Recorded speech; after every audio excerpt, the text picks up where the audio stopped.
Sawubona mkhulu. Yebo mama njani? Siyaphila, niyaphila nina baba? Hayi siyaphila ekhaya. Mkhulu lana ngizwe abantu bekuncoma kakhulu. Yebo. Sengithi angizincame kuwe ngizoza ukuthi lokho engikubona ebantwini bekuncoma kuyikho yini. Yikho nje impela ke mawula ekhaya ukhululekile ufike ekini la kumele ukwazi ukusula inyembezi zakho noma kungaba uhambele indawo yabanye abantu uwahluleka yonke into isokuleza impumelelo yakho la ekhaya uhambe nje imali njengoba uyibona uyiphethe namhlanje. Mkhulu mina ngihambe abantwini abaningi kodwa ngiyaqala ukuyibona into nje. Ngihlale abantu abaningi baba kakhulu. Sengiphuma komhlaba yalingana, sengiphuma eGoli kodwa ngiyaqala ukubona into njenganawe. Yikho lokho nje sifike ukuthi sisule inyembezi zabantu noma kungabe eCape Town, eEastern Cape, sikhuluma ngakebe noma phesheya. Umuntu mawufika la ekhaya kaBaba Matambula kuzomela ukuthi umuntu waphumelele ahambe nimphumela yakhe. Mina baba kahle kahle ngicela ukubuza ukuthi lento yakho oninika yona namhlanje ayinabo yini ubungozi ngoba mina nginezingane. Ngizosuka nawe lana mawuhamba nemali yakho iphethe sihambe noma kwishe egarage ngikuthengele imoto uzosuka naye imoto uye ekhaya uze le imoto ubone ukuthi ubungozi ngaphakathi akusekho. Ngisacela ukubuza King Mathebula ukuthi le mali ngempela imali ngempela le ayizuphinde inyamalale na? Imali ayinyamalale ndawo. Wena into isomela ukwenze ukuthi mawuphethe umnotho wakho la ekhaya. Lo mnotho umele ukuthi uhambe uyokufula amabhizinesi ngoba imali mawuyithathile uhamba ngawe yakoyidla imali isazophela. Mawuvula amabhizinesi imali izoqhubeka. Kungenzeka futhi kumva kwa 6 months ubuye uze la ekhaya siphinde sikwenzele enye imali kodwa siyaze kumva kwa 6 months. Uyangithembisa ukuthi le mali baba Mathebula ayizunyamalala? Ayinyamalale ndawo. Lo 10 million onginika wona ekubeni ndikhanyise mina ngo10,000. Imali lapha wena mawukhanyise u10,000 mnika 10 million le imali uzohamba nayo akunamungozi ngaphakathi ngeke inyamalale. Ngeke inyamalale ndawo baba. Izotshala nayo uphilise nabazukulwana.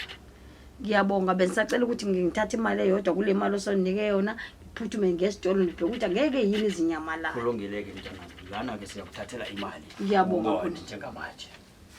Hawu khulu imali leyo yasemhlabeni. Hawu ukwazi kuhamba nayo uphumelele. Hawu mkhulu baba Mathebula imali engaka? Leyo ma200 njengoba ubaphethe yonke le imali uyibonayo la isuka eboxini uzoyithatha imali yakho njengakho ngibe ngiqalile ukutshengisa ukuthi la ngaphakathi umuntu makudinge isikhwama lesi sikhwama sibizwa ngokuthi uma-Pulpit oil. Lesi sikhwama yebo ama-Pulpit oil angithi yasibona isikhwama asinamungozi la sina usipho ngaphansi njengoba usibona.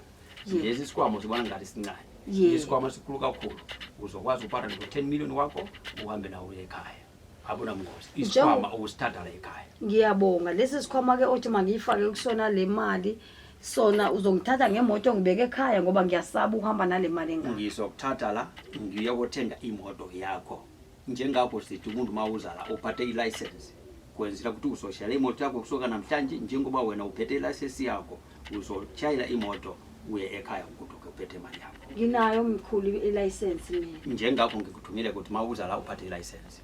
Ngiyabonga kakhulu baba Mathebula into ngenzele yona namhlanje ukuthi angikhale ezinyembezi. Asihlokoze kakhulu. Ngibonga kakhulu baba bonke abantu abadunga usizo abakhohlwe ebanye abantu abangenalo iqiniso nangu baba Mathebula engimthole ku WhatsApp ngaphinde ngamthola ngomngani wami osephumelele othe igama lakhe maningalibizi. Umngani wami uphumelele ngo5 million mina ngiphumelele ngo10 million. Ngicela nithathe inamba kaBaba uKing uMathebula nimsingene kuyena uzonisiza ungiphe u10 million. Ngiyabonga baba Mathebula. Inkosi mayibusise. Sithokoze kakhulu kakhulu. Ngiyabonga kakhulu baba. Sengiyisebenzisile imali ngibonile ukuthi ngempela iyona. Ngiyabonga. Manje ngihamba nobani ke kuya usukela njengamanje kuzohamba no-driver la ekhaya akuhambise uyokuthenga imoto. Umva ukuthenga imoto wena uyakwazi ukubisa umndeni wakho akuthathe noma ulala khona la ekhaya la edrobheni kusasa uyakwazi ukuthi uye ekhaya kodwa konke imphumela yakho isesandleni sakho. Asithokoze kwakho uNkulunkulu. Ngiyabonga.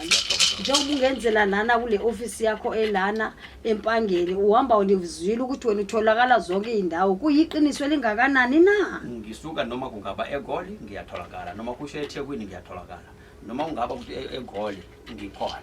Ngiyabonga baba. Noma kungaba lapho eMafukeni border sinale office la khona, sisuka la siye Cape Town eKapa kuna office la khona. Ngiyabonga baba kuyiqiniso elingakanani ukuthi kulo 10 million mina ngizokhokhela u2 million baba. Ungakijikeli please. 10% ke imali siyikhokha Ngiyabonga. umuntu 10%. Ngiyabonga baba kakhulu ngiyabonga mkhulu. Bonke abantu abadinga usizo sengiyabacela ukuthi babathintane nobaba uMathebula. Abadinga inamba yami ngabani uzocela inamba yami kuba uMathebula ngasese ngizomnika ngoba mangibiza lana abantu bazongibulala. Ngiyabonga baba. Ngiyabonga. Thank you.